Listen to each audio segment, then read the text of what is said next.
ভালো আছেন আঙ্কেল? আমি ভালো থাকবো না? আজকে আমার সবচেয়ে বেশি খুশির দিন। আমার মেয়ে প্রতিজ্ঞা করেছিল যতদিন চাকরি না পাবে ততদিন বিয়ে করবে না। আর তুমিও প্রতিজ্ঞা করেছিলে বাপ, যতদিন ডাক্তার না হবে ততদিন বিয়ে করবে না। আজ তোমরা তোমাদের ইজ্জত পূরণ করে বিয়ের আসরে বসেছো। গর্বে আমার বুকটা ভরে যাচ্ছে। দোয়া করবেন আঙ্কেল, আমরা যেন সুখী হতে পারি। এই তোর নতুন জামাই। আরে সর্বনাশ, গায়ে কি জাগিয়ে দিল রে! এই আরে থাক আঙ্কেল, বাচ্চা ছেলে। তোরা বস, আমি একটু আসছি। কোথায় গেছিলি? বাজারে? বাপ, ইলিয়াস কোথায়? মাওলানা সাহেব চলে এসেছে, বিয়ে পড়াতে হবে না? মনে বিয়ে করতে লজ্জা পাইছে। লজ্জা পেলে হবে? 5 বছর প্রেম করার পর বিয়ে করছে। আয়নাতে মুখটা দেখ, তোকে এমনভাবে সাজিয়েছি কেউ চিনতেই পারবে না। আমার ইলিয়াস হোনা। বিয়ে হতে না হতেই আমার ইলিয়াস মেঘনা মেঘনা করছে। কিরে মুক্তা, তুই হাঁপাচ্ছিস কেন? কি হয়েছে? ইলিয়াসের কি হয়েছে? ইলিয়াসের কি হয়েছে? চুপ করে থাকলি যে, বল কি হয়েছে? ইলিয়াসকে খুঁজে পাওয়া যাচ্ছে না? কি? কে তুই? কে তুই?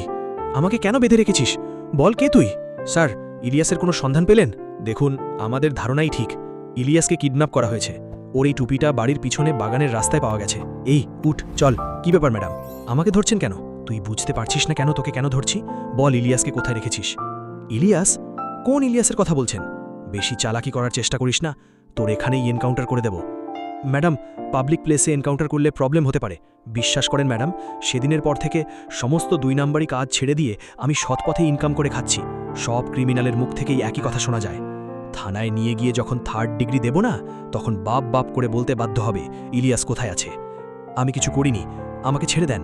আমাকে ছেড়ে দাও। যেভাবে হোক ওর মুখ থেকে কথা বার করবই। আর হ্যাঁ, কণাকে খুঁজে পেয়েছো? না ম্যাডাম, ও বাড়িতে নেই, মনে হয় কোথাও পালিয়েছে। কি? ও কি পালিয়ে গেছে? মঙ্গল গ্রহে তো আর যায়নি, পৃথিবীতেই আছে। যেভাবেই হোক ওকে তাড়াতাড়ি খুঁজে বার করব। আমি আবার কি অবাদ করলাম ম্যাডাম? তুমি আমার মন চুরি করেছ, তাই তোমাকে যাবজ্জীবন আমার মনের কারাগারে বন্দি করে রাখব। তাই নাকি? ওভাবে কি দেখছো? তোমাকে নিয়ে আমার অনেক ভয় হয় জানো? কেন? পুলিশের চাকরিতে অনেক শত্রুতা বেড়ে যায়। তারপর যদি তোমার কেউ কোনো ক্ষতি করে দেয়, তখন আমার কি হবে? আমার শুধু এই ভয়টাই হয়। আরে বুদ্ধু, তুমি যদি আমার পাশে থাকো তাহলে আমার কেউ কোনো ক্ষতি করতে পারবে না। Madam, madam. হ্যাঁ বলো। ম্যাডাম, ইলিয়াসের খবর পাওয়া গিয়েছে। কোথায়? তাড়াতাড়ি চলো। ম্যাডাম, এই লোকটির লাশটাকে প্রথম দেখেছে। ম্যাডাম, এই লোকটির লাশটাকে প্রথম দেখেছে। আপনি কি দেখেছেন ম্যাডামকে বলেন। আমি ভোরবেলায় মাছ ধরতে আসছিলাম, তারপরে আমার পায়ে লাশটা বেঁধে যায়। আমার অনেক ভয় হচ্ছিল। তারপরে কিছু লোক জড়ো করে আমি থানায় ফোন করি।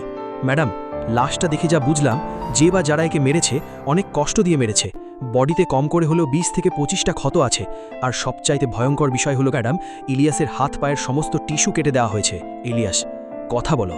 ইলিয়াস, তুমি আমাকে ছেড়ে যেতে পারো না। কথা বলো। আমি তোমার মাকে কি জবাব দেব? ওঠো ইলিয়াস, কথা বলো না। ম্যাডাম, আমরা চারিদিকে তদন্ত করে দেখলাম, কিন্তু এই কেসের বিষয়ে একটা এভিডেন্সও পাচ্ছি না। আর যাকে আমরা ধরে রেখেছি ও তো খুন করেনি, কারণ ও তো পুলিশ কাস্টাডিতে ছিল। আমি কোনো কিছু শুনতে চাই না। আগামী 24 ঘন্টার মধ্যে আমি খুনিকে লকআপে দেখতে চাই। ম্যাডাম, আপনার সঙ্গে একজন দেখা করতে এসেছে। বলো। আমি বিজি আছি। ম্যাডাম, ইলিয়াসের ব্যাপারে কিছু বলতে এসেছে, শুধুমাত্র আপনাকে বলবে বলছে। কি? ইলিয়াসের বিষয়ে? ওকে তাড়াতাড়ি ভিতরে নিয়ে এসো। বল, তুমি ইলিয়াসের ব্যাপারে কি জানো? তুমি কি ভয় পাচ্ছ? ভয় পাওয়ার কিছু নেই, তোমার যত প্রোটেকশন লাগে আমি দেব। তুমি কি জানো ইলিয়াসকে কে মার্ডার করেছে? বলো, কে সে? তুমি শুধু একবার তার নামটা বলো। আমি মেরেছি।